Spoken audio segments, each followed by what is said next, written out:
Hello, it's Jack Tutor here of Attention Magazine. Welcome to Crucial Listening, the podcast where I speak with musicians and sound artists about 3 albums that are important to them. My guest this time is Emil Amos, a musician who plays in Grails, makes music as Holy Sons, he's the drummer for Ohm, and he also has a project with Alex Hall from Grails called Lilacs of Champagne. He's also got a podcast called Sympathy, which I've been discovering and devouring recently. If there's a consistent thread with Emil, at least from my ears, it's this idea of assimilation. He has this wonderful way of binding together cultural artifact, meaning, philosophy, zeitgeist of particular times in history. It's almost like all of these things are recast as jigsaw pieces, and he's got this keen eye for knowing how they all slot together. The podcast was put in my direction by Lauren Barley from Really Unable PR. She said, Emil's got a podcast. She knew that I was already into his music. She's like, you need to listen to Sympathy. And I've gone through the whole thing. At the time that I spoke to Emil in this interview, I think I was only 8 episodes in, but in the meantime, I think I've gone through the other 32 in the space of about, 3-4 weeks. Difficult to say what it's about. I think the description says that it's about the archetype of the outsider. And this is explored through stories of Emil's growing up, his emergence into adolescence, and the ossification of his own personal philosophies, but also episodes which feature mixes of music that Emil has compiled of people that have sort of slipped off the edge of our consciousness. They're just kind of lost to time. So prominent makers of library music, experimental musicians working in the UK off the back of the Beatles boom. There's so much to devour here, and it's a podcast that I think accumulates purpose and intention and significance as you listen through. Definitely one that you need to go through from the beginning onwards. And this was a really excellent chat. Anyone who's listened to Sympathy will know the conviction with which Emil presents himself, and it was so wonderful to be a conversational participant in that on this occasion. So if you want to check out more of Emil's music and everything else he's doing besides, then head over to holysons.com or holysons.bandcamp.com as well. And obviously I'll have all the links to Emil's picks on attentionmagazine.co.uk/crucial listening.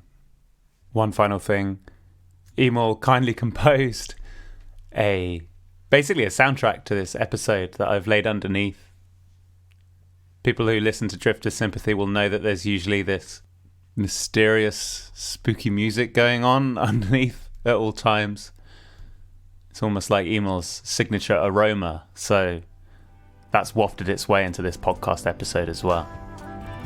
Enjoy.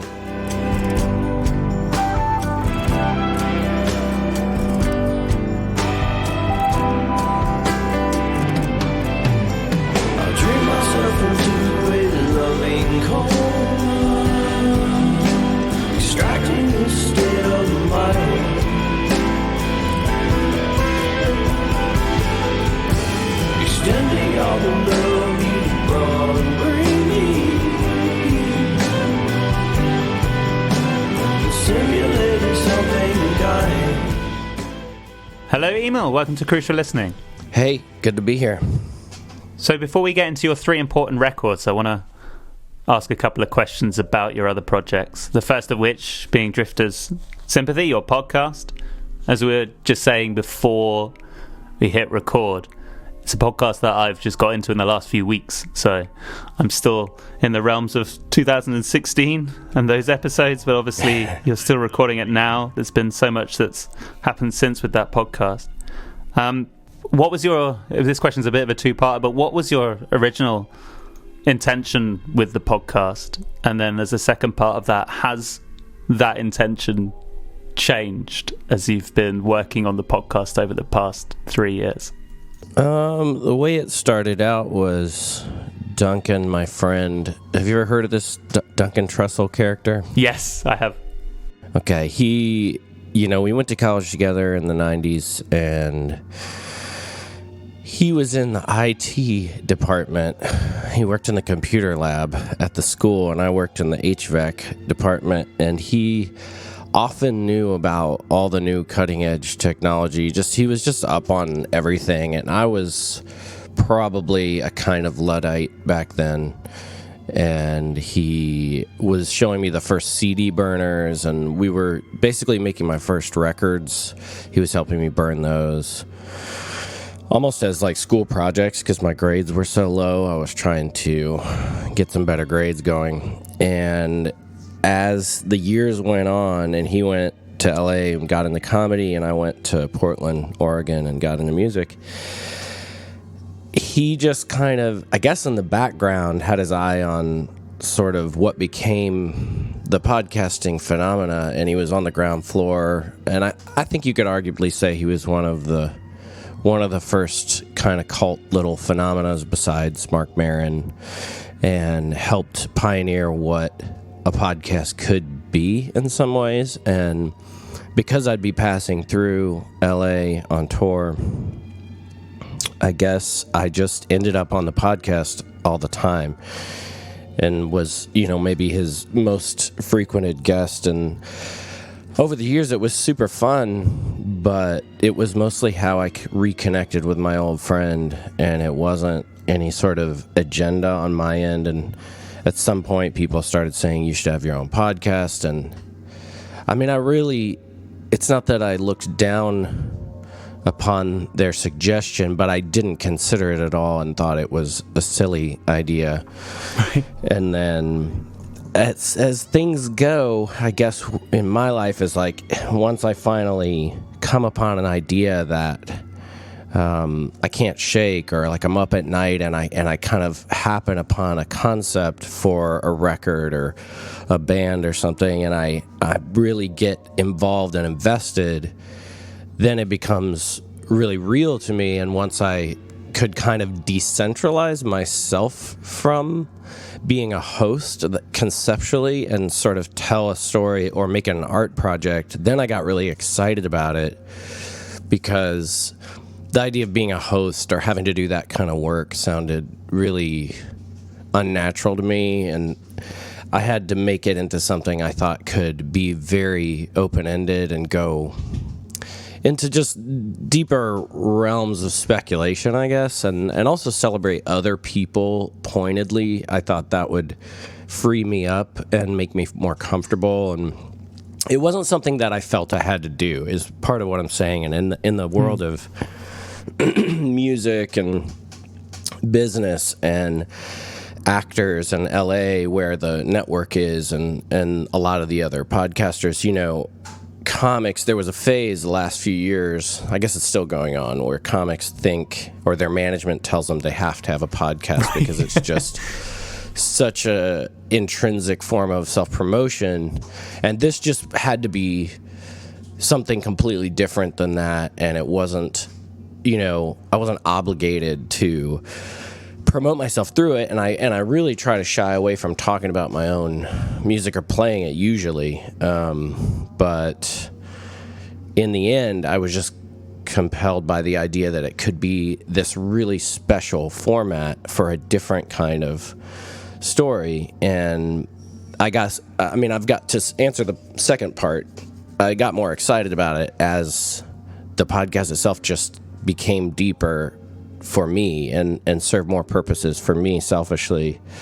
I think it has the potential to help other people who, I get a lot of messages from people who are like just getting out of heroin addiction, or at their father's deathbed, in the hospital. I mean, all sorts of things. And I know that being honest is, in this particular respect, is something that can redeem other people's feelings because it's happened to me. So I kind of know what other people have done for me. And it's funny because a lot of the people that I was inspired by, it's almost like they abandoned that mission and almost don't understand what they were up to. So in a strange way, I feel like I have to carry the torch for a lot of the different subjects I'm getting into. I feel like I have to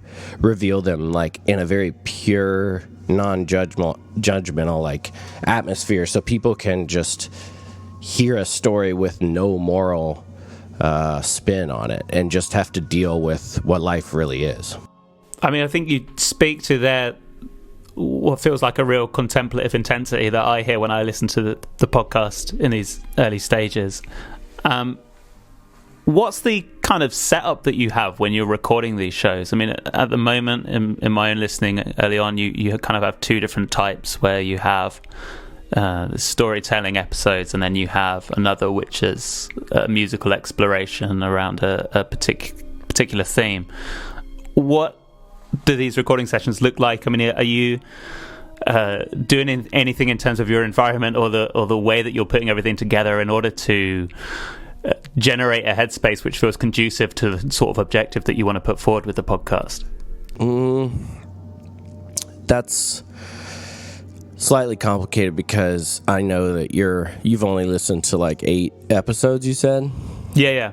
Okay, so you're like in a different lifetime than I am right now, because that was still when I was trying to conceptualize the thing. And I assume if you scroll back to the beginning of any podcast, you probably need to prepare yourself, if it's been running for 10 years or something, for someone to be figuring their shit out as they're going, Yeah.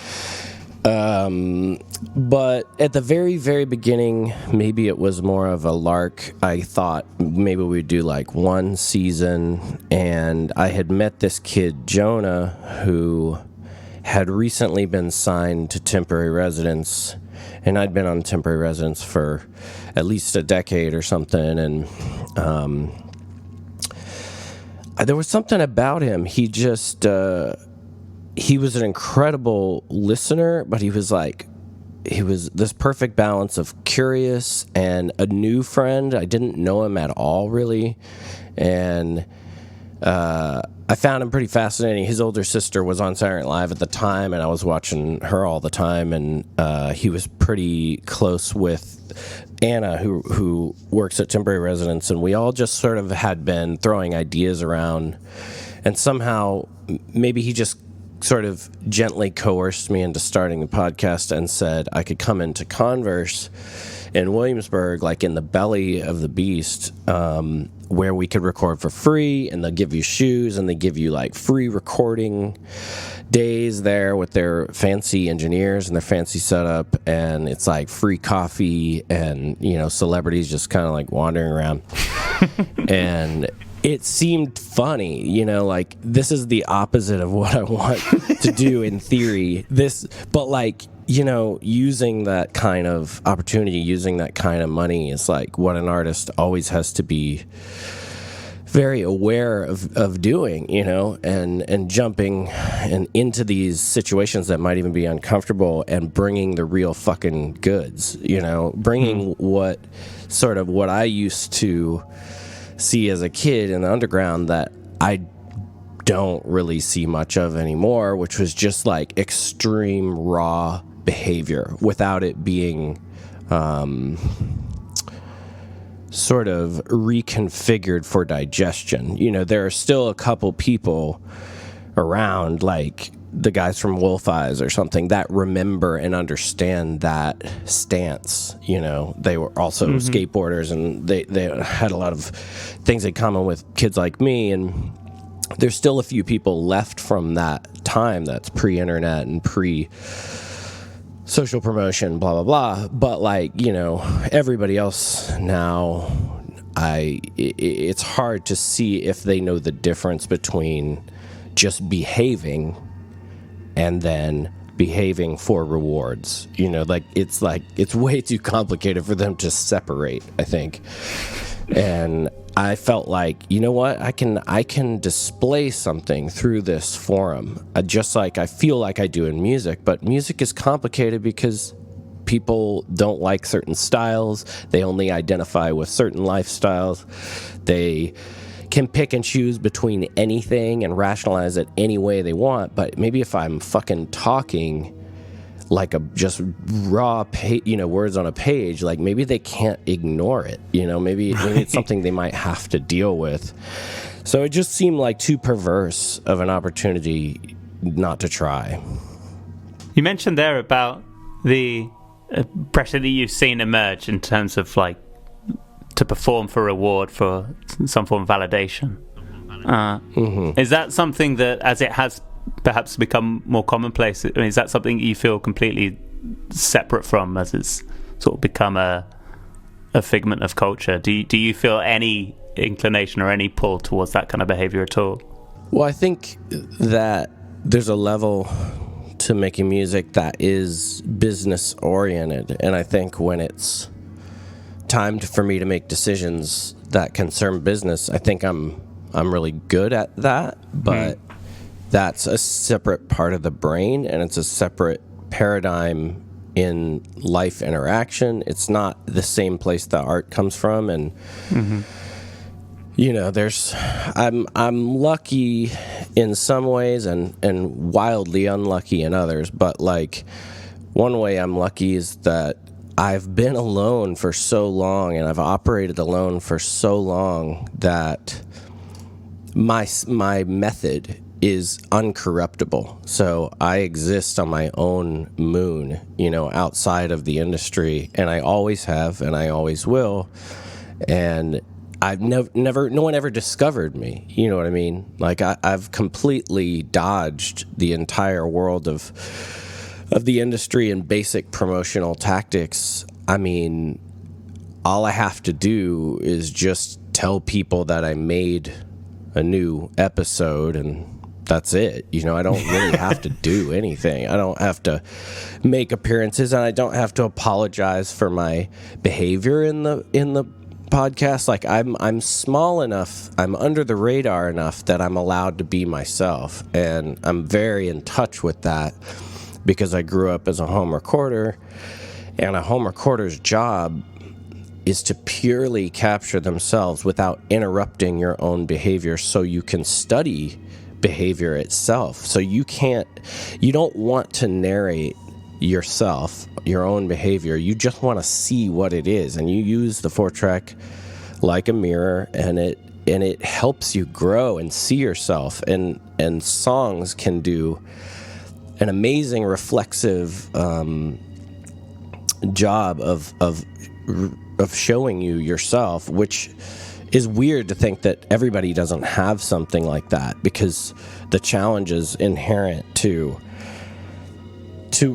basically making these kinds of mirror recordings are what helps you grow as a kid that's home recording. And so my entire sense of self comes from this putting it under the microscope and not having, any aspiration of what I'm supposed to be, but just studying this thing that I see almost as another entity, and not judging it and letting it be what it needs to be, and wondering what that thing is. So I think that tradition of examination and self-evolution and almost amoral introspection is like this thing I'm carrying on and bringing to people without really any training in the arts of entertainment and all the things that I despised so much and still do about even current bands that just don't seem to see the difference between art and entertainment. I'm trying to put a flag down and display something about what art could have been or still can be, Awesome. So another point I wanted to bring up in this introduction is the fact that you are going on tour this summer with Ohm, and it's been a different experience for me every time that I've seen you, and I've seen you I think a couple of times since the most recent record in 2012, And then a few times before that, I think I saw the band a couple of times as well when Chris was there as well. Ohm has been something that's constantly been changing for me as a listener. Now you're working with material that is all at least 7 years prior to you. I mean, is there a changing relationship that you're feeling with the material that you're playing live with Ohm at the moment in 2019?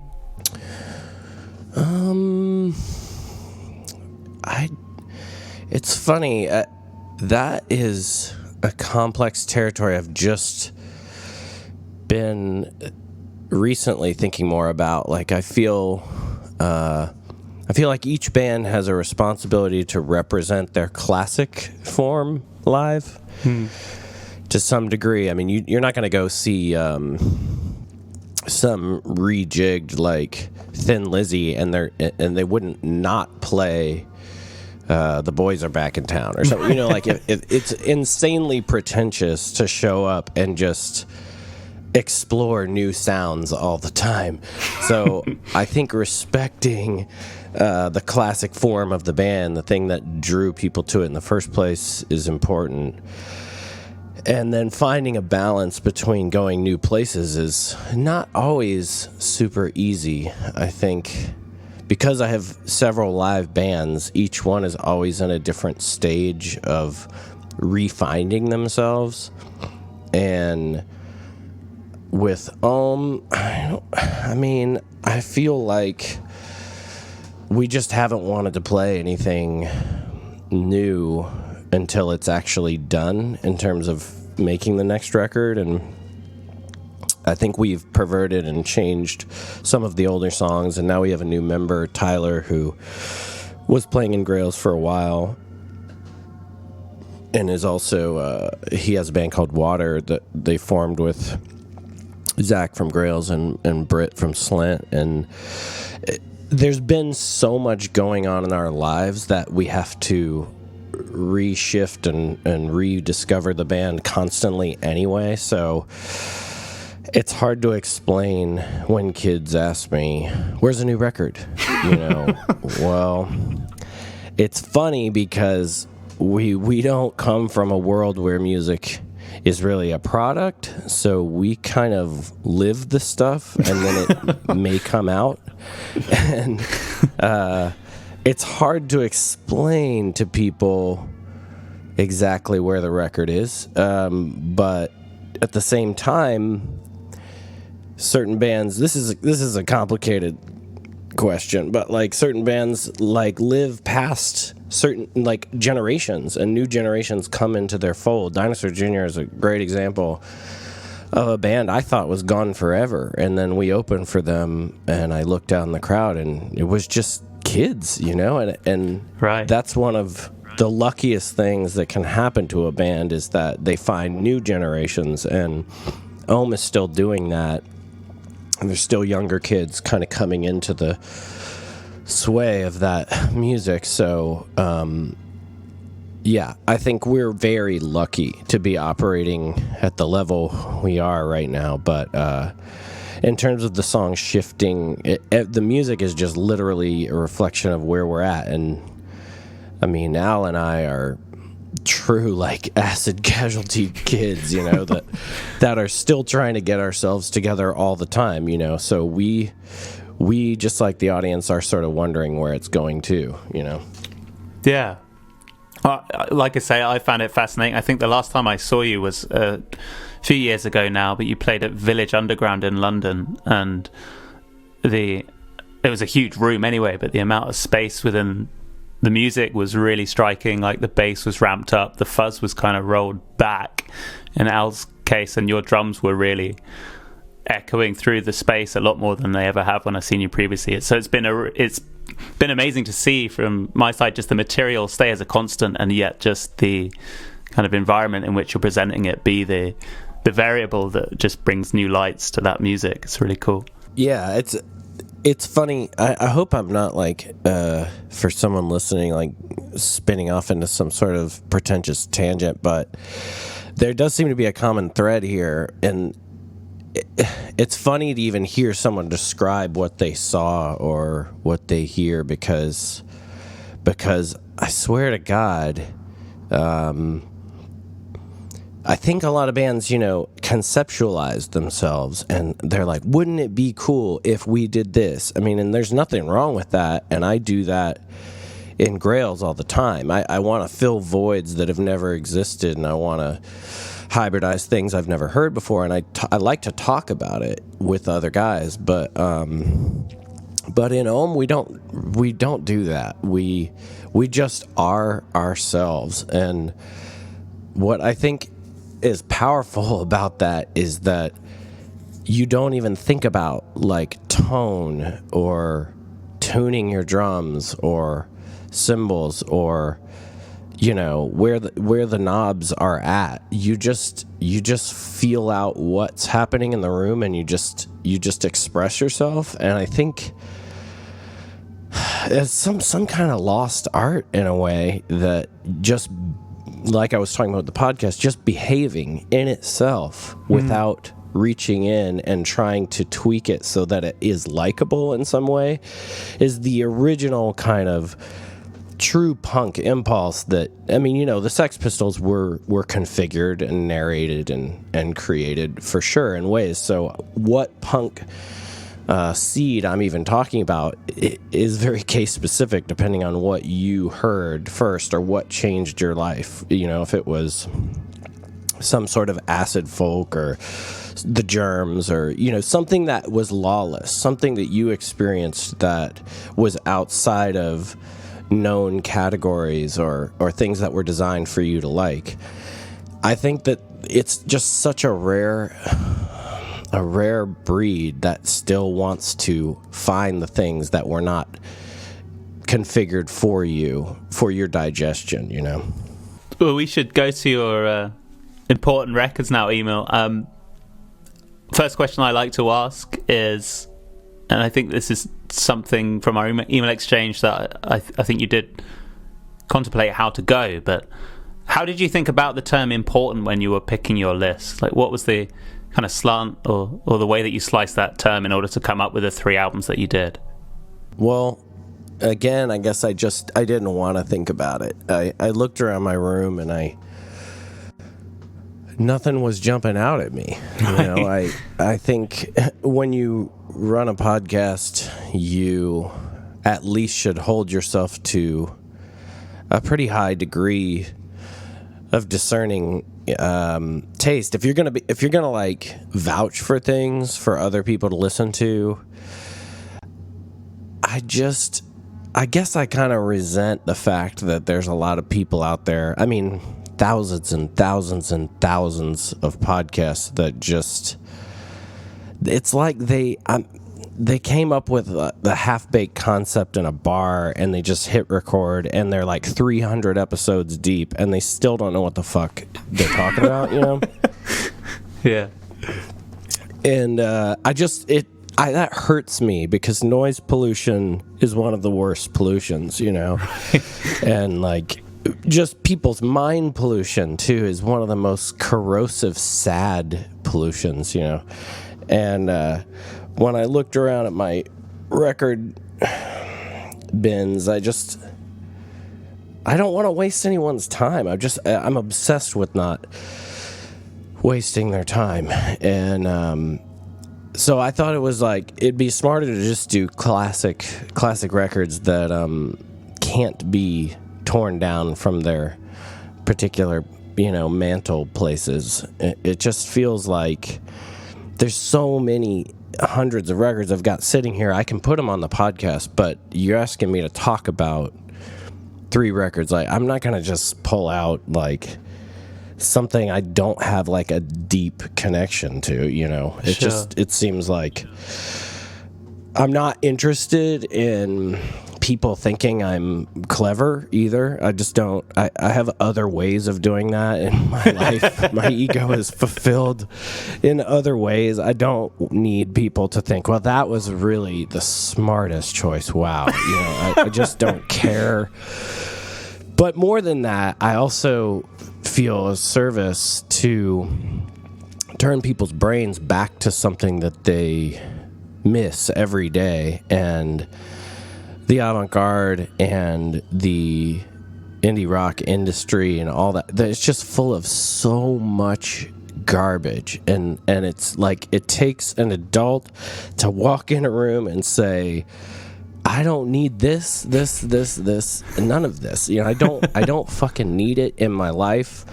And let's turn back to fucking Joni Mitchell. And why? Because no one exists like that now. Right. And we don't know why, but it's like such a mercurial mystery that we had these things, you know, that Neil Young wrote Harvest when he was 26. I mean, the mind just spins on that like forever and ever. Like the fact, like Ian MacKaye said this great thing about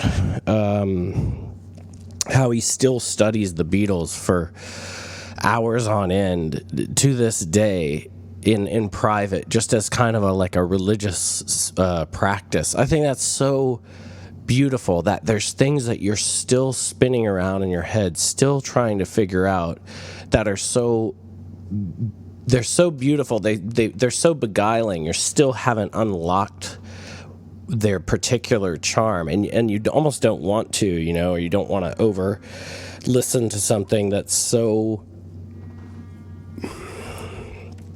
it's so itself, you know. It doesn't need to be pushed upon you, and it just drifts like driftwood in our culture and just never fucking sinks, because it has an innate communicative quality to it that cannot be sunken, cannot be forgotten, you know. Well, let's pick up that first bit of Driftwood. What album do you want to talk about first? Well, the Joni Mitchell one is Court and Spark. It's not something I even want to talk about. It's something that I can't ignore, and that's one of the most gnarly things the label had ever said to me. Is like, you really need to make something that the music press can't ignore, because they can just ignore you at this point. Yes. I thought that was one of the most, just, I don't know, incisive, perfect things to say to someone. It's also the most impossible mountain to surmount, you know? Yeah. To make something that people can't ignore Can I ask a question on that? Because yeah, how does that, as something that is worth striving for, as someone who's making music to make something that people can't ignore, how does that intersect or kind of like dialogue with also wanting to just examine your own behavior without responding to, say, like an outer validation? Is there a way that both of those can coexist as well? Well, I think maybe we both wanted to know that. You know, this was a label head telling me to try my best to see if I could make a great record, you know, a Dark Side of the Moon. And I, you know, maybe had no interest at first, and then thought, well, he's challenging me to do this, and he's giving me the money. I'm talking about the Holy Sons record, In the Garden, and it was the only record I've ever worked with like an outside producer on, which was John Aniello that does all the Dinosaur Jr. records. And the label head just, I appreciate that kind of, well, criticism, really. I've always wanted to know what people really think, you know. I don't have interest in their mythologies. I would like to actually know if they really think you're not good at guitar or something, you know. Like, I want to know. That's part of the reflexive mirror quality of the 4-track, is like, you ought to know that you are not good. It's showing you, you know, and you see what you can get better at, and that life sort of relationship is that building that dialectic between yourself is just growth in itself. That is what growth is. So to not want to grow makes no sense to me. And he was offering me sort of a step. He was challenging me, and I thought there was no way not to do that. But your question, what you're doing, you're illuminating the the dialectic, between the artist and the businessman and their different pursuits. And you're asking, how do they come together? And the question is, no one's ever figured that out. If the Eagles' greatest hits is one of the highest selling records of all time, Joni Mitchell, Court and Spark is her highest selling record, Thriller for Michael Jackson or whatever, we re-script and we re-narrate these things so that these are artistic high points, on the ascent towards God or something. But the truth is they just sold really well, and no one knows exactly why. No one knows why they met with culture in the way they did, and sometimes they didn't deserve to in the way that they did. It's hard to say, why Pink Floyd is so big and the Rolling Stones. I mean, they are bloated, sad kind of celebrities in a lot of ways, and it does make sense why punk was born right off their shoulders, because it's too much fame for one person. There's there's a lot of good books on how much money Crosby, Stills and Nash were making, and Joni Mitchell and all these people, and certainly it corrupted them. And the irony was that they were supposed to be the common man speaking to the common man and ripping down, this Wizard of Oz charade that is show business, and they were really just a different, new kind of beast. And I think that it's partially my job on the podcast or on my records to rediscover the true punk impulse and redefine it for myself. Because we look back now, we know everything, with books and the internet, and there's not some arrival point that is the purest punk expression. I mean, Sonic Youth were clearly extremely aware of what they were doing and their environment and the ascension of the avant-garde, and their career is about as enviable as you could possibly have. And it's because they were aware of business. It was because they weren't naive, and I think there's a way to balance those things that's pretty incredible. And I think there's ways to completely lose your artistic mind and your pathway, that we generally see that 99% of the time we see Beck turn into basically what is the music you hear in Kmart now.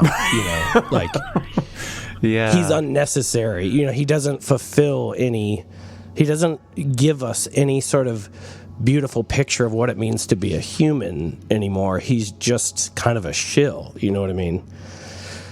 That's the most common ending point. Rush, does some insane 2112 expression. Nobody's ever heard this. And then eventually they just move towards time stand still, or whatever. That's just the basic current of capitalism, Mm-hmm. So if you can somehow, Joni Mitchell is her career is an arc that comes from this kind of organic place. It's very debatable how organic that really was, or if that was just the most in vogue thing at the time.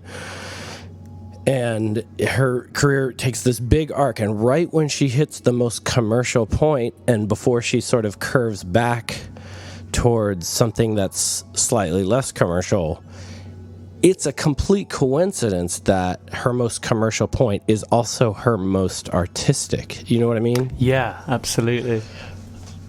That's insane. Yeah. How many people can say that?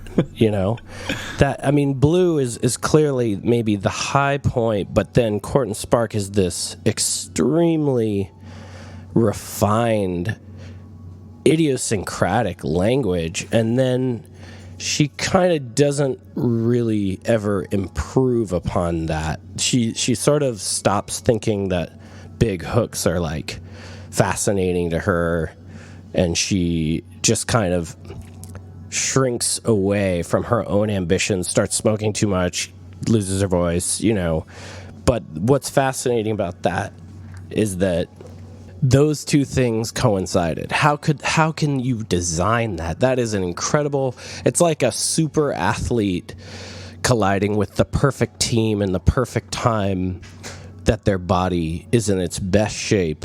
And that is something that draftsmen, like, or whatever, people that are trying to do the NBA draft right now, that's what they're trying to organize. They're trying to organize this perfect confluence of events, and no one has ever been able to do it. So when we have evidence like Chord and Spark of somebody arriving at the ultimate nexus point, it just shines for the rest of time as, like Mozart, as one of the greatest moments of humankind, Can you recall the first time that you heard Chord and Spark and where you were when it was? Barely. I mean, I had a tape of it, and when I first got my driver's license, I remember driving to the beach with my high school girlfriend in 9th grade, and I guess it must have been 10th grade, because 9th grade I don't remember having a girlfriend, but 10th grade I was probably leaning closer. I was getting out of straight edge hardcore in 9th grade, and then 10th grade I'm leaning closer towards Leonard Cohen, and my mom had given me this songbook of Leonard Cohen's, and she was a huge Joni Mitchell fan, and once I put together that Lou Barlow had covered Joni Mitchell, and my sort of Boston hardcore guru loved Joni Mitchell, once I put all that together, I just wanted to experience what she had to say, and her musicology. I wanted to study it as somebody who was always like experimenting and recording at home myself.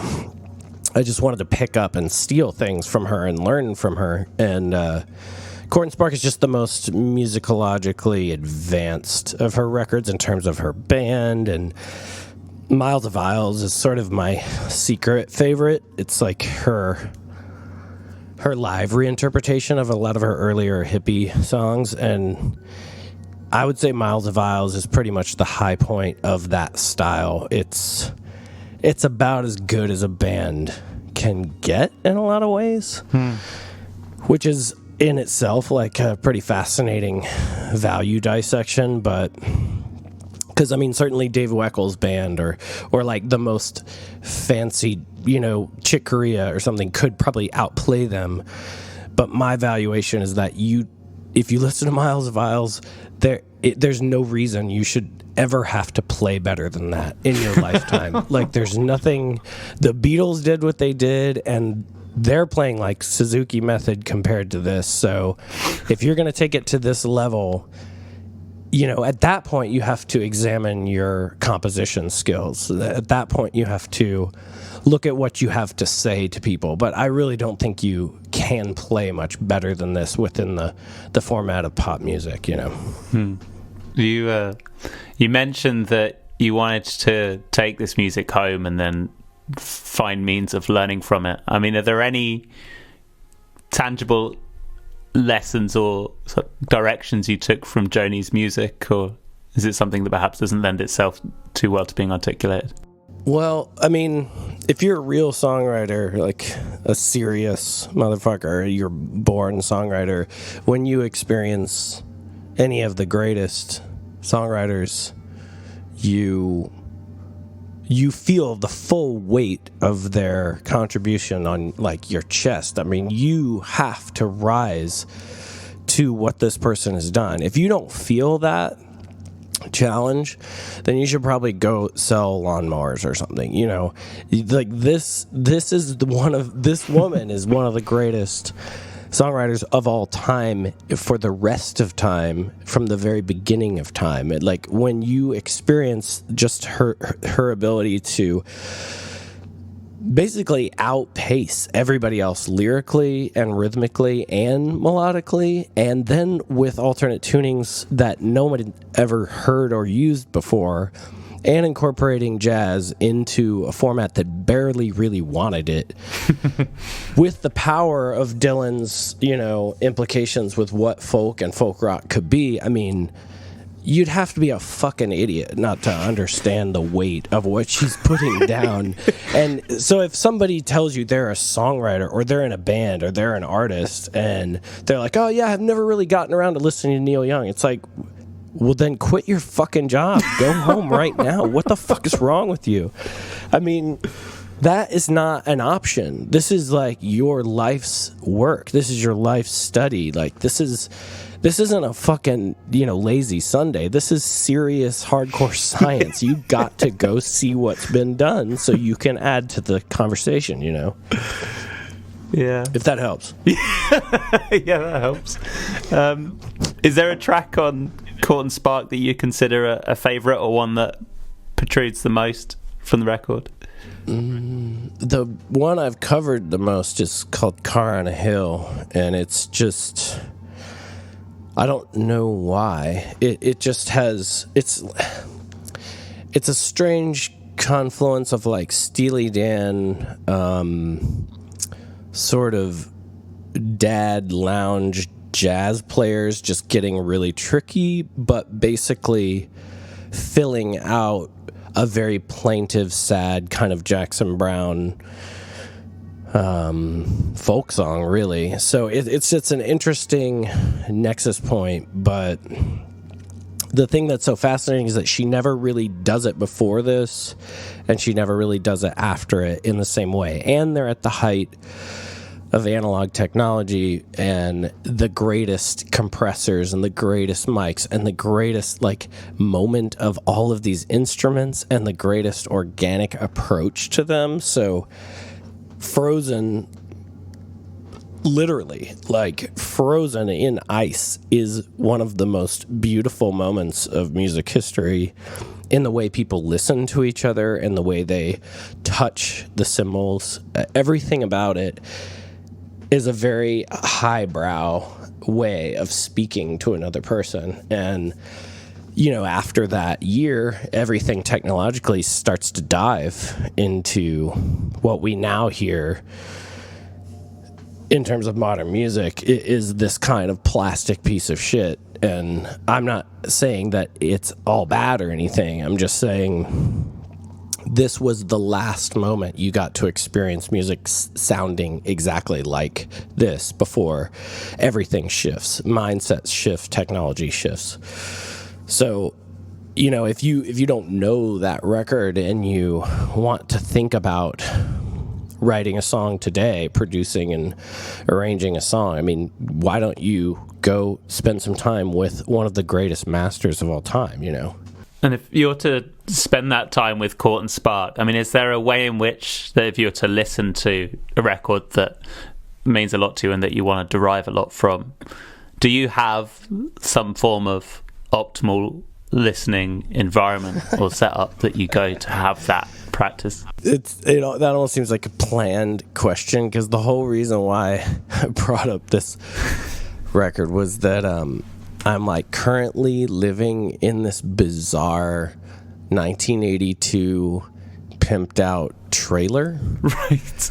And in 1982, what came with the trailers was all these bizarre amenities that at the time would have been the finest, I guess, technological advancements of trailer life. But each room in this thing has ceiling speakers, and they're all linked to a central wall unit stereo, which I've outfitted and customized a Quadrophonic 8-track player in. Oh my word.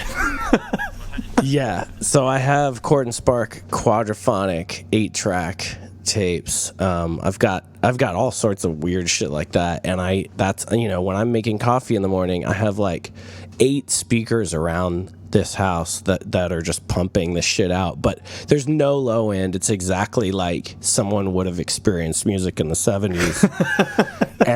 and to me, that kind of quaint, it's I guess that's kind of like those British shows where they go out and they churn butter and they don't have lights and shit like that.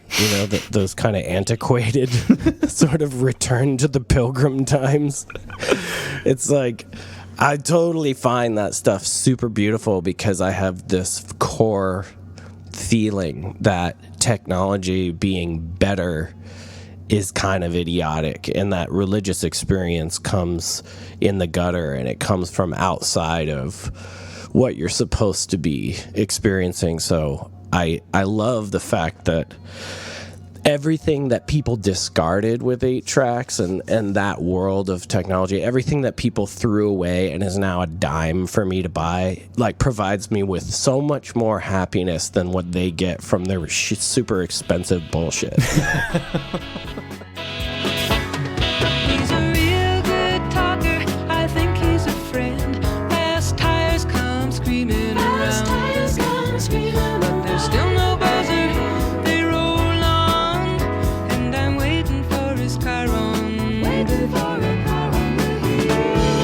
It always seems so righteous at the start, when there's so much laughter, when there's so much spark, when there's so much sweet. Let's go to your second record email. If you can pick which other one you please. If you tell me the name of it and then a bit about why it's important to you as well. Oh, well, this is pretty easy segue into the best of Bread. I wrote Bread's greatest hits, but like, I guess a Bread super fan nerd would know that I'm talking about the best of Bread, which is it's kind of like, in a nutshell, it's everything I just described about the 70s and about just a type of attention to rock music production that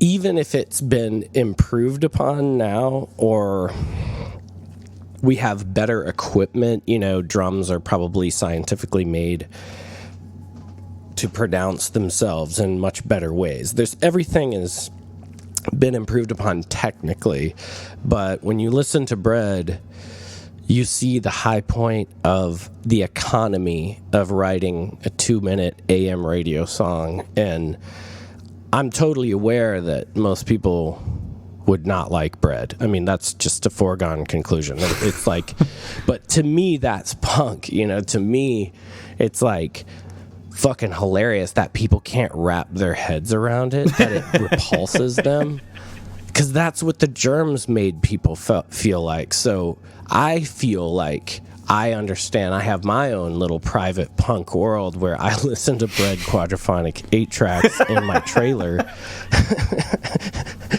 and that's my world of religion. That's my God, and the fact that other people can't access it, like, makes me laugh. I think it's awesome, But when I was starting to do Holy Sons live, so this would be 20 years ago or something, I was just getting into Bread in a really deep way, and I was living in Portland, Oregon, and the only thing that was like hot at the time was, like, I don't know if you remember when Electro Clash came out.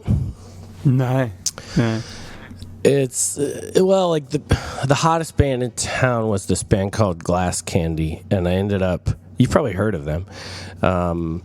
They're like connected to the Chromatics and Johnny Jewel, the guy who did like some of the Drive soundtrack and he's on Twin Peaks last season, and that kind of like slick, impersonal Coke vibe. I'm not saying it's bad. It's fucking awesome for what it is when you want that. But like, I was playing shows with people like that, when I started Holy Sons. And so I would play I Want to Make It With You by Bread live. And maybe Baby I'ma Want You, or these songs that were just the most, literally could not be further from what anyone in those clubs wanted to hear, And to me, I was just like, going back to our previous conversation, I was just being myself. It was funny kind of to me, but I just wanted to do what I wanted to do, what I listened to at home on my 8-track player, on my, like, $20 shitty stained like flower couch, you know, when I sat down, and that's what made me happy, you know. So when I came into the club, that's I wanted to be myself. I didn't want to be something that other people expected or even really paid for. I just wanted them to deal with someone or something, you know, that was actually existing in real time. And I don't think there's anything wrong with craft, and I don't think there's anything wrong with the fact that they were wearing makeup and had like a stage show and a tough vibe and any of that stuff. You know, it's just not me. I just don't care about that stuff. And so it just really gave me deep satisfaction to see like avant-garde heads who are supposedly the ones that are supposed to uphold like this raw kind of expression, you know, a real-time expression that's like uncategorizable or unable to be, you know, conveniently marketed. Like, to see them like getting sick while I'm playing bread, you know, and being like, what the fuck are you doing? I'm like, yeah, I see how you actually don't really like music. Like, you don't really hear it. You're not here for that, you know? And that was my insistent way of just pushing through the culture and trying to find my own religious home in it, because it's like, it's still to this day, I am outside of everything, you know? I never do the right thing at the right time, and I never fucking win. Like, I always lose, and that's my world, you know? So that's what I'm comfortable with. I get to exist in my trailer, pump my 8 tracks, and just it's an adult reality to like see that you kind of won in the end, that you got your pure reality, and you didn't have to prostitute yourself, and you didn't have to join the crowd, you know? Have you had the flip side to that angry reaction from anyone? Have you had anyone that's been like, I'm so glad you played that, I'm going to dive deep into bread? No one's ever said that. It is ironic that you asked me that, because I had a friend in town last week from Georgia, and he was the original guy that put out this record that I made called Decline of the West, that is everybody's favorite that likes Holy Sons, which makes me happy. But he got into Holy Sons by Alex from Grails just sending him this record called I Want to Live a Peaceful Life, when he asked if we could maybe give him the first Grails record for a vinyl edition, which Neurat didn't do at that time because it was too expensive back in the day. They just did CDs. And this kid heard Holy Sons, and he said to me the other day that when he heard it, he thought, holy shit, someone out there likes bread sincerely. Like, actually likes it. And he'd never heard anyone actually step up to the plate and want to play music like that and say, like, sing like a woman. Like, David Gates sings like a woman in If. And to me, you know, I grew up singing to my mom's Linda Ronstadt, like, 8-track tapes in the car. I didn't know the difference. I just thought that's what singing is. And there's something, again, pre-scripted to that. And something just, it's like your own talent, it just kind of aligns with what it wants to be before you see a marketplace for it. So there's something about that world that I feel obligated to uphold at all times. But it's effortless for me. I don't have to. This is not like an agenda that I've planned or anything. But like that, the fact that kid heard bread in my recordings, it fills me with kind of like a weird. It's not a pride, but I just feel like a warmth. Like, oh yeah, I love this. I love life. I love music, and you can feel it. And he could he was just astonished that like it was so uncool to do that. But there was no wink in the music and the production. There was no sense of like, wouldn't it be funny if I did that? It was a sincere approach, you know. And I really appreciated that he even told me that, because I like you asked, I mean, no one's ever really liked that shit. My fucking favorite Neil Young record is probably the first one that he hates, the one that has a lot of cheesy touches to it. I think it's much more interesting than a lot of his other stuff, but that's just me. I want to see where music production can go. And like Court and Spark, I think Bread touched upon paradigms that have not been improved upon and maybe need to be revisited in some ways, because I mean, a lot of people don't know David Gates produced the first Captain Beefheart 7-inch. I mean, the dude is a genius. Like, his production is so clever. I realize that it's very unmanly music, and it's kind of like what you would imagine your grandpa listening to if he was a trucker or something. But that, to me, is lost American heritage. You know, that to me is fascinating. That's a dead language that I want to preserve, you know. And when you think back to all the times you've listened to Bread, is there like a particular listening memory for you that comes to mind as like, when you listen to this record, that's where your mind goes back to? Yeah, I mean, the only reason I even know who Bread is because my Boston guru, who was this hardcore kid, gave me the tape, you know, and we were probably on acid, and he handed me this tape, and he's like, "Oh, you don't know this? You don't know?"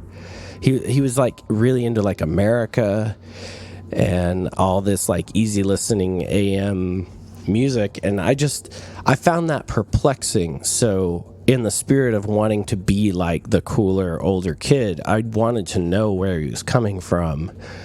But the difference was that like when he went home, he smoked crack and shot up heroin, and when I went home, I worked until I went to bed on my 4-track, and I wanted to see what I could do. I wanted to, I had a feeling that I could do something special if I tried hard enough. So when I heard, you know, like America, they're mostly known for like that kind of shitty song, the In the Desert with a Horse with No Name. I don't even really like that song that much.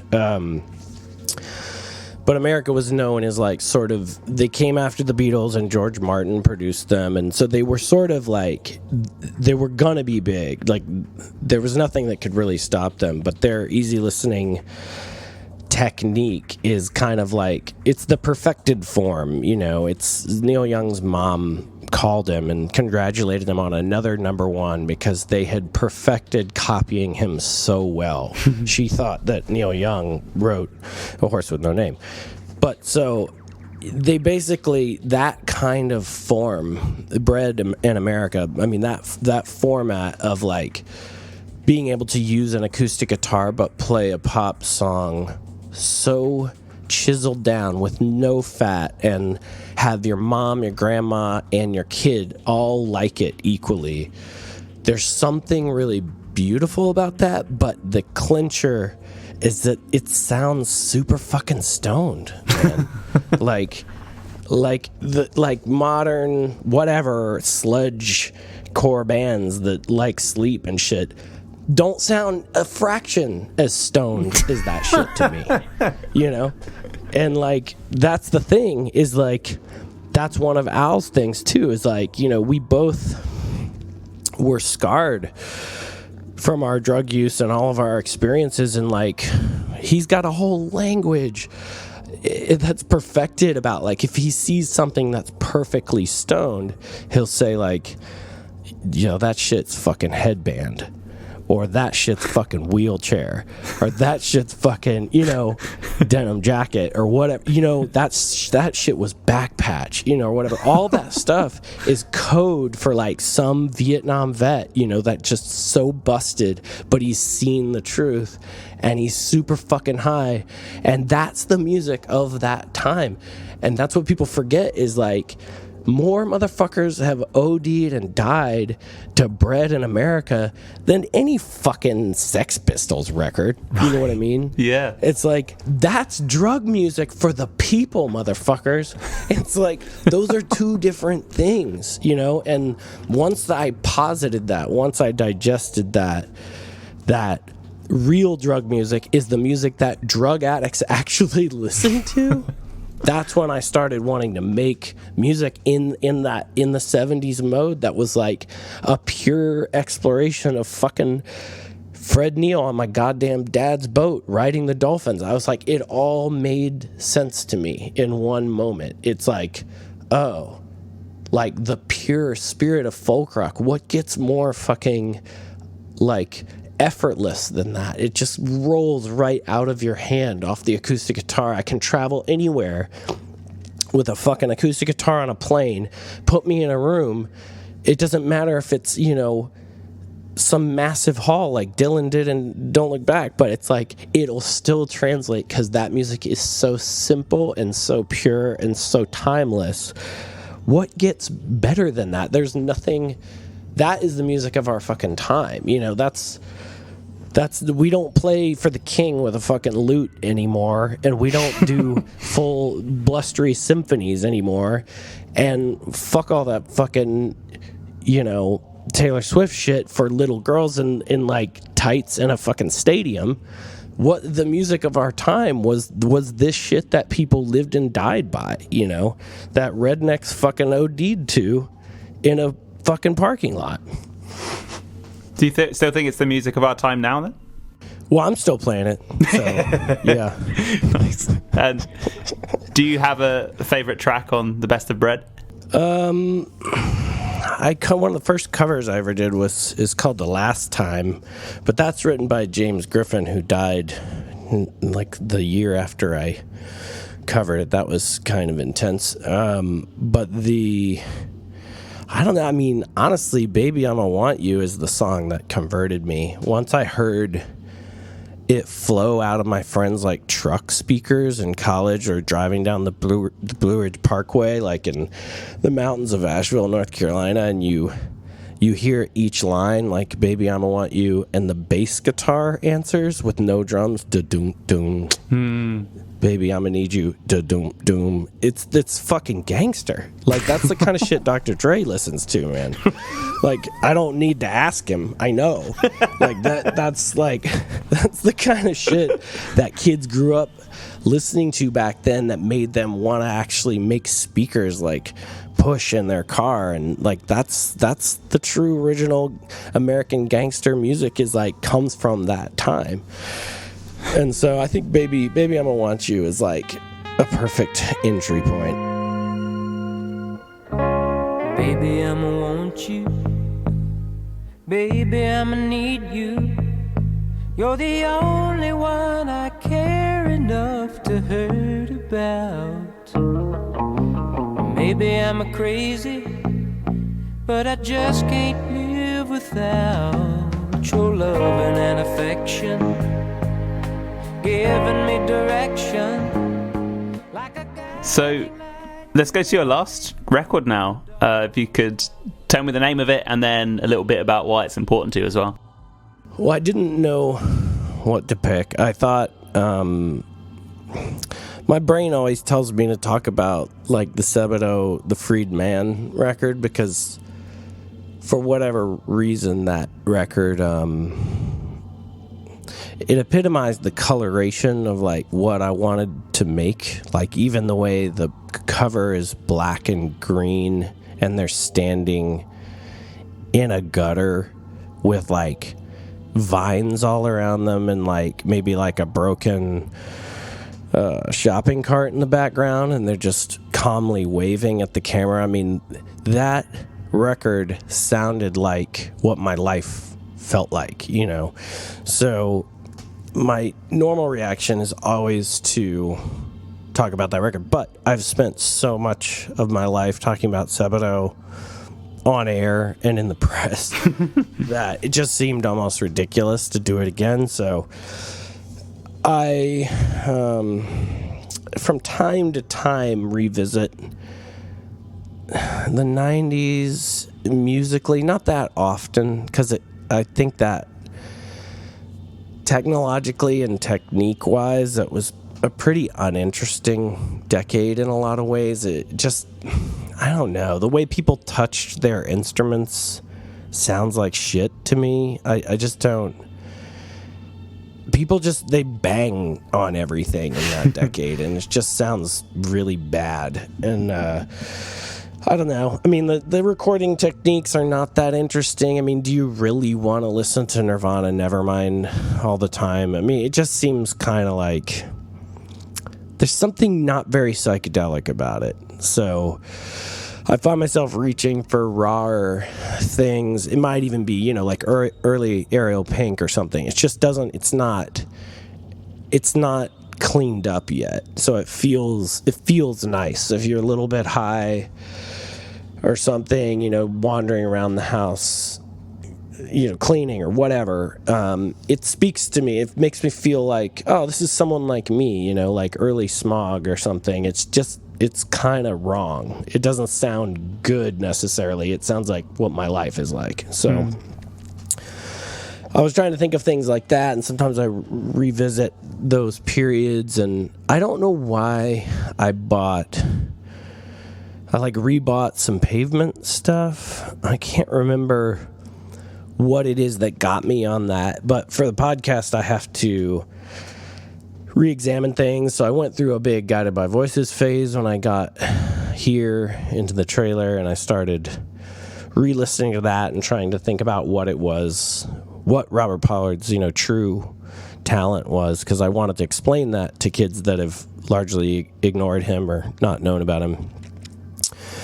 That was difficult, but Pavement have their own sort of place in the Parthenon, and they're talked about a lot more, so I don't feel like I have to really cover them that much. But in listening to Watery Domestic, which was my choice, I just, you know, I really forgot how much Gary Young, their drummer, he is like a really, really major influence on me. And I mean that in some sort of like life musician way or something. The way he plays drums it's crazy, man. It's like, it's very Ringo-esque, but I mean that in the sense that like he's a giant, you know. Sure. He's one of the greatest drummers, I mean, in the past, 40 years or something. And I'm not saying that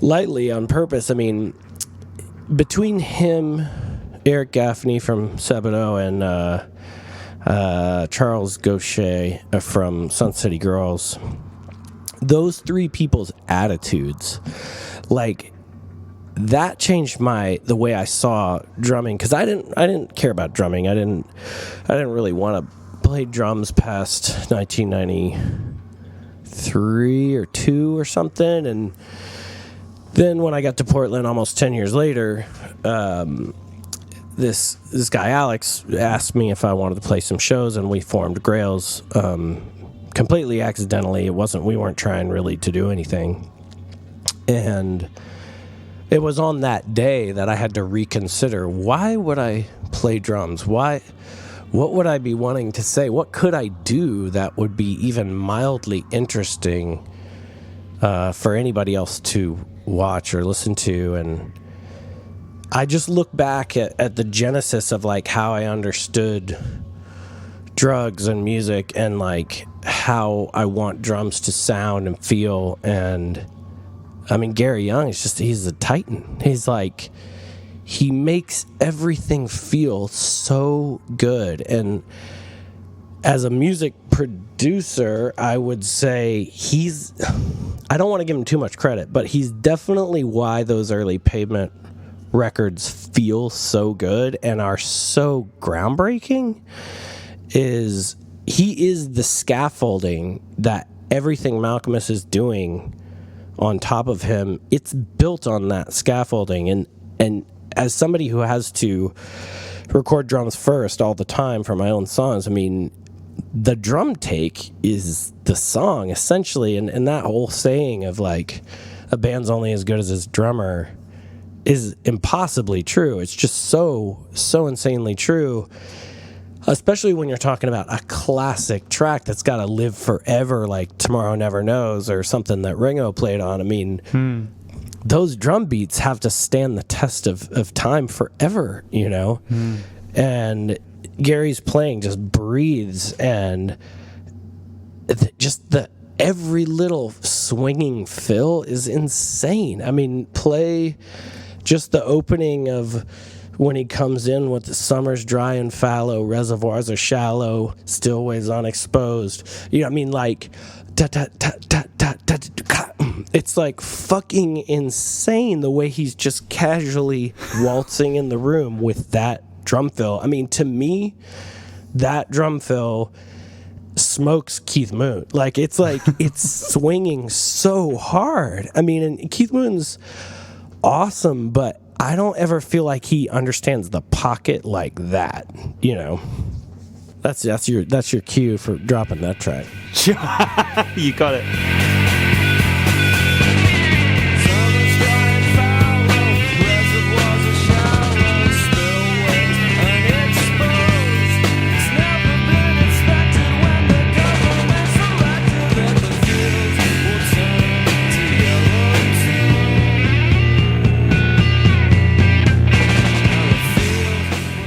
And so, yeah, you went for Watery Domestic, which is like an 11-minute EP.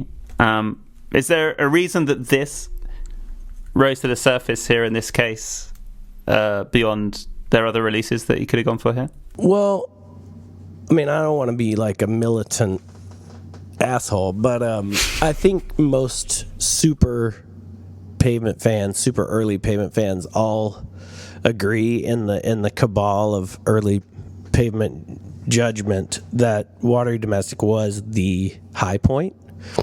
It was like, because like even Crooked Rain is an incredible pop record in the mold of something like a Bread record. It's perfectly put together. It's amazing. The way it sounds and feels is so swinging, and like, but the drumming changes after Gary, and if you really want to get into the archaeology of Pavement profundity, I mean, Watery Domestic is just this forever shining moment of what, you know, indie rock wasn't really a word, and it doesn't need to exist, but Watery Domestic kind of just says goodnight to the underground era. It's like it's a perfect expression of an underground band being themselves and not knowing where this is all going, you know, and the way the guitars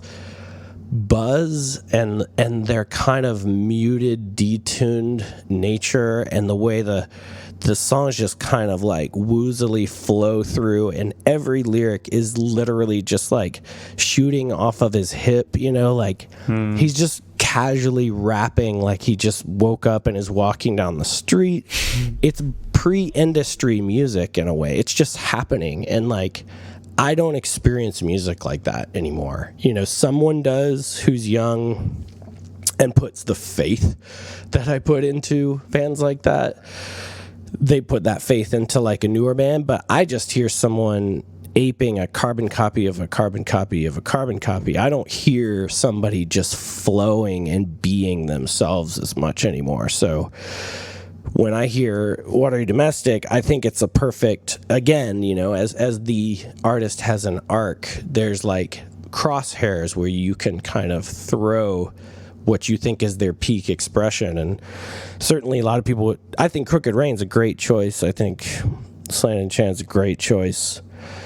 And, you know, Westing is good too, but Watery Domestic just it just shines and glows with a true stoner, like it's just a perfect like mirage in the distance. It's like barely even, I can't believe it exists. It's so pretty to me. And I don't know, I think the Pixies set it up for sure, and they were like, their melodies were so unforgettable, but they never ever sounded high. They never sounded stoned, and they never really sounded street. And Malcolmus understood Lou Reed enough to bring it back to where the Velvets, how they flowed and how street life really was. And it just like the study of that feeling and the celebration of reality, it just feels so much better than the kind of like hyper compressed claustrophobic Pixies bullshit, you know? Where does the duration fit into it for you? Because it's like 11 minutes long, the whole thing. And obviously it's a record that's had a real profound effect on you. Is there anything about it being the duration that it is? I mean, it's such a fleeting moment. And for something to be so important to you to be here and gone in the space of 11 minutes is quite intense. So does that play into your relationship with this record in any way? I think it's indicative of Malcolmus being high and just saying, I had some more songs. Like, I think that's fucking beautiful. Like, he's just like, I didn't think about what we were working on, and he grabs whatever it is, Atomic Rooster, or what, I can't remember what the record cover is. It's like he grabbed some 70s prog record and just scribbled on it. Like, that's it. He turned it into the label, and it's real, and it's still real. Like, you can still buy the shit and put it on and be like, my God, that feels good. Like, to help the listener out who doesn't like Bread, Joni Mitchell, or Pavement, that's fine.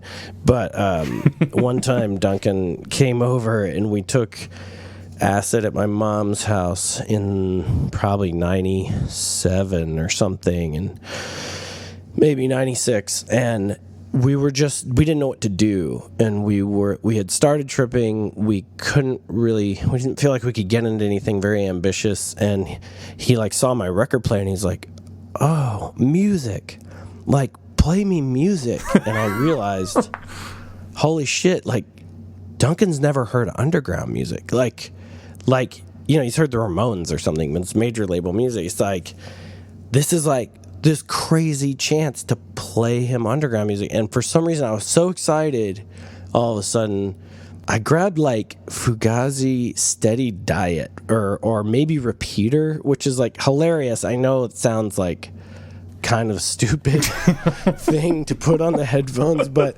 I was just so excited. I was thinking, oh my God, he's never heard anything. Like, I can play him anything. And, you know, I guess I thought like, I don't know, Joe number one, or so, blah, doom, dippa, doom, doom, doom, doom, doom, doom, ticka, ticka, goom, or some really smooth, pretty.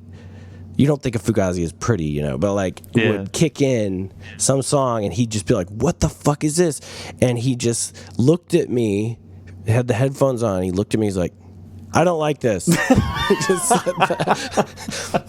He just took the headphones off, you know, which is like, I was like, oh yeah, Fugazi has probably never done LSD. Why am I playing him Fugazi? That makes no sense. And so I was in a desperate moment, and I like grabbed, I think it was like the Cut Your Hair 7-inch, which is weird that I would even have the single, but I just loved the band, so I would buy anything at that time. And so it was like my old 7-inches I had left at my mom's, and I just grabbed Cut Your Hair and I just put it on desperately because I was like, shit, I mean, I gotta save this moment for Duncan.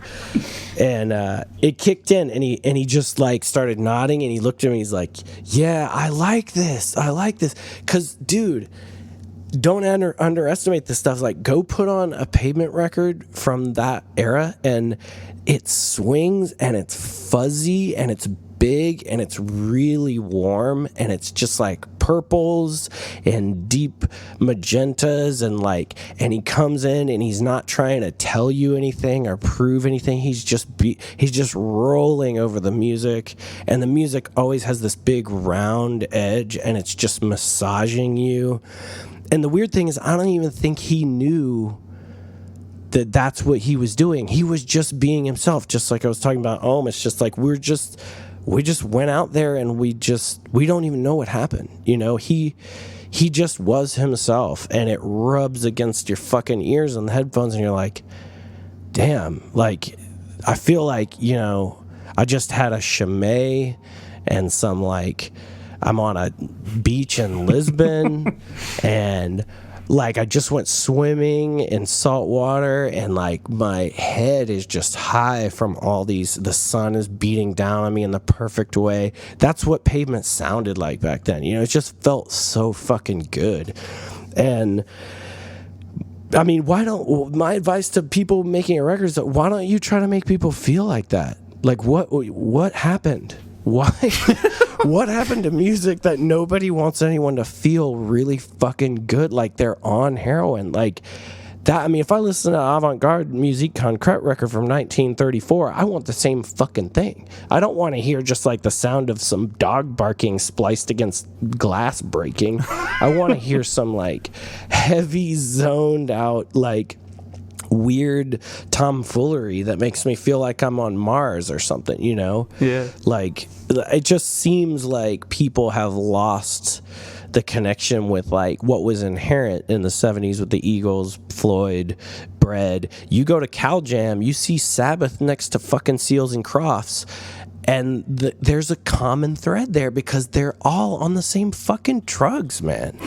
It's like people have lost this appreciation for that kind of dopamine hit that comes from like really beautiful production, Are there any new bands that fall within that category of being relentlessly themselves? I mean, the movement that I still follow just from natural curiosity is like the new abstract, like electronic kind of musique concrète sort of terrorist stuff. Like the stuff I buy is sort of sounds like the kids that grew up listening to Pansonic and stuff. And I mean, I'm hesitant to name any names because I just have whole sections of my record collection are just a part of that. They're just that movement, and I don't like, a lot of times I buy records from that movement. I guess you'd say it's like post Wanna-Trix Point Never music or something, like kids that are trying to take that into an even more weird, not vaporwave, but like, like this kind of abstract free music, like horizon, kids that are taking it there. I never like research what their names are or what country they're from. I just have like a massive collection of it, and I just put it on when I'm drinking at night. It's like kind of my favorite shit. It's just constantly moving, never repeating. It's basically what I talk over on the podcast, Right. It's like all that incidental music is like a lot of that genre. But if a pretty good record just off the top of my head that comes to mind is this collaboration with that dude Pole. I think he lives in Berlin. He played a show with us in Ohm. It's like the dude from Pole and the dudes from Roll the Dice. Does that sound familiar? Roll the Dice, yeah. I've heard of Roll the Dice. Yeah, it's like this nice collaboration, and it's just super minimal electronic.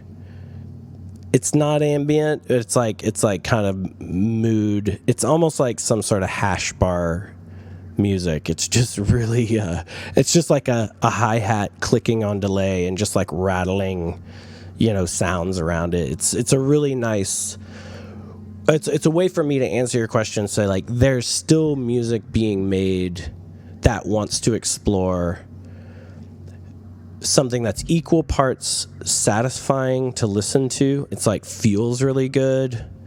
If you're taking, like, if you needed to come down from ecstasy or something, it's going to massage you. But it's also totally playful and terrorist in that it's not really wanting you to like it too much. It wants to be itself. It wants to see where it wants to go.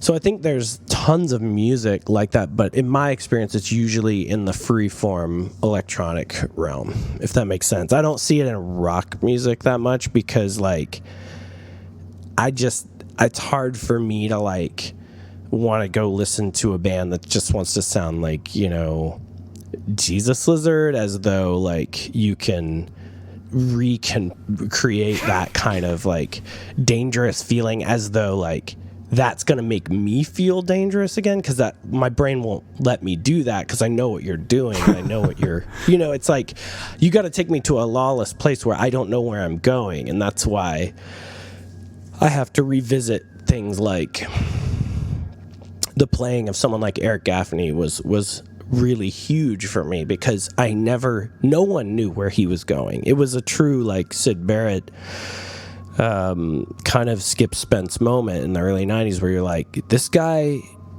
is literally speaking another language. And that was so exciting. And once you get addicted to somebody doing that to you, you don't want to go backwards. You don't want to go back to the known. You want to keep going into the unknown. You know, it's just a true lifer head perspective. You don't want to, like, know what you already know. You know what I mean? Well, Emil, this has been amazing. Thank you so much for taking the time to talk through these important records. It's been great. If people want to keep up to speed with what you're doing, is there a best place for them to head online to do that? I think just all the Drifter Sympathy stuff gets announced on my Facebook and on my Twitter, on my Instagram. It's those are the three places I post everything. And our tour is about to start over in, I gotta fly to Prague pretty soon, but I'll announce all that stuff on there if you just friend me or something. Wicked. Awesome. Well, thanks, Emil, and to everyone listening, I will see you next time. Bye-bye.